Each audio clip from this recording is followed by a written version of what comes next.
We'll go ahead and get started with our media availabilities for the Exalta We Paint Winners 400, the NASCAR Sprint Cup Series. We're joined now by our current leader in the Sunoco Rookie of the Year standings.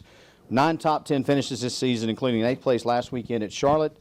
Chase, Jimmy Johnson in 2002 is the only other driver who's recorded 9 top 10s through his first 13 races in his rookie season. You competed one here at Pocono Raceway in the ARCA Series. How much will that previous experience here help you on Sunday?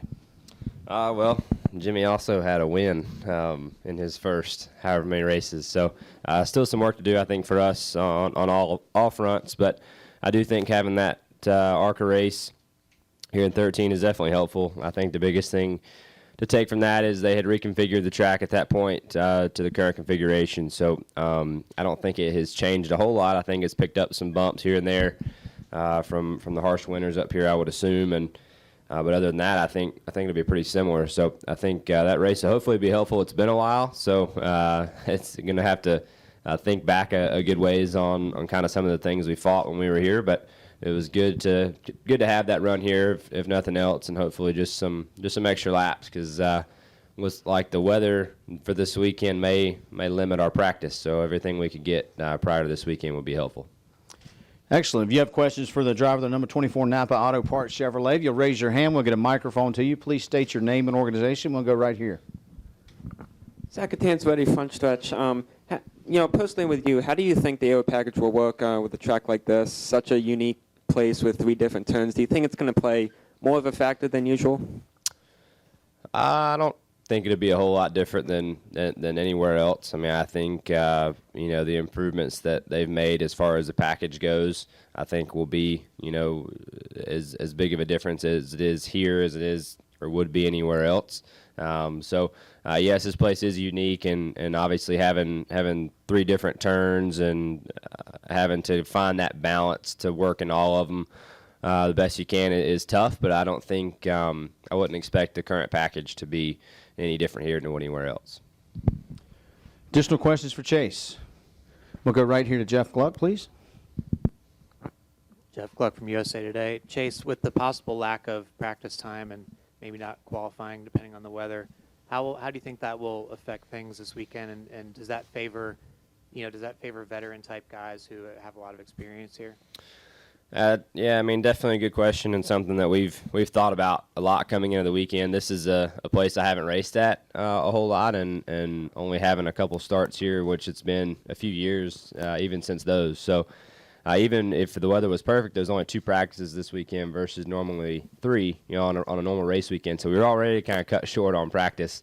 But I do think that will definitely be a challenge for sure for me, as it looks like the rain's going to cut us short, at least maybe a practice today. We might only have 1 this weekend, so making the most of that 1 I think will be important for me, and yes, I do think it'll be a challenge for the guys who haven't been here a lot.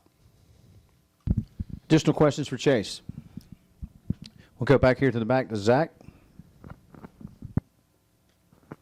Zach Albert, NASCAR.com. Chase, do you guys feel like you've gained some momentum the last few weeks and have gotten closer to potentially breaking through and winning? Like, are you to a place where it would surprise you if you guys didn't at least break through and secure a win this season? Well, I don't know. I mean, obviously there's so many good cars each week, and it's not easy anywhere you go. So I don't know. I mean, I definitely, as I've said, I feel like that I have a team and a group of guys that are capable of winning if I do my part for them, and I truly believe that. I mean, when I come to the racetrack each weekend, I really have the strong belief that our team can win, and I think that's something that's important for all of us to believe. And if we didn't believe that, we might as well all stay home. So that's the mindset we have coming into each race weekend, regardless of where it is. And that's our mindset here, as it would be anywhere else. So we're working hard at it. If I could tell the future, I'd tell you. But we're going to give it our best effort to do that. And if we do, great. If we don't, it sure won't be for a lack of effort. Any more questions for Chase Elliott? We'll come back over here to Jeff, please.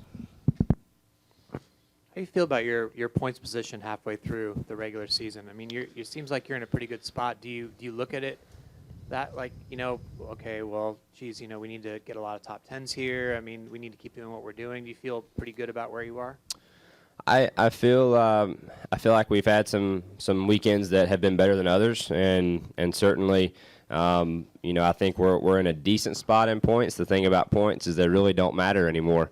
As like we've all talked about and read articles of and heard everybody speak about over the past couple of years with this new format. So, the way I see it is yes, you can points your way in. But to have a shot, you've got to be a consistent contender to win races, and I think we have a little bit of work to do to be amongst those consistent contenders that are have the ability to win each week, and those are the guys you're going to have to beat when it comes this fall. So yes, I think we're in a decent spot, but like I said, you gotta have the ability to win each week to have a chance.